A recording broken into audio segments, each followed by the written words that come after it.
Oksana Gegediš rođena je 26. svibnja 1965. godine u gradu Strij, Lavovska regija u Ukrajini. Diplomirala je 1984. godine na Lavovskoj školi primijenjene i dekorativne umjetnosti Ivana Truša. 1993. godine diplomirala je u Lavovskom državnom institutu za primijenjenu i dekorativnu umjetnost.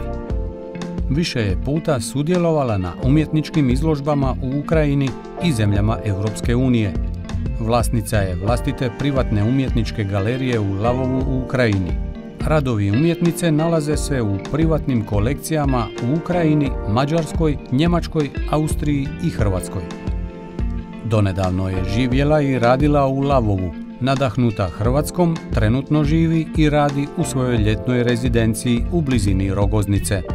Dopustite mi da vam ponudim čašu inspiracije. Ovim riječima umjetnica vas poziva na izložbu svojih dijela pod nazivom Krila inspiracije. Zbirka se sastoji od 22 umjetnička dijela, a koja su nastala u stilu realizma. Svijetle boje, zanimljivi predmeti, vedri osmjesi, iskre u očima, emocije prenesene na platno doista govore iznimno mnogo o samoj umjetnici. Zašto krila, pitamo umjetnicu, na što ona odgovara: kad podignete krila nadahnuća, prestajete primjećivati prolaznost vremena. Tada kistovi postaju produžetak ruke, boje nekako dolaze same od sebe, sva energija i osjećaji šire se po platnu.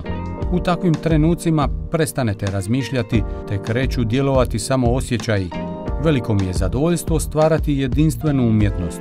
Umjetnikove riječi su simfonija za uši, poput čudesne pjesme, zbog koje sve više i više želite zaroniti u svijet ljepote umjetnosti. Trenutno u Hrvatskoj postoje njena 22 umjetnička djela. Zbirka pod nazivom Krila inspiracije u Hrvatskoj je dopunjena sa 11 radova.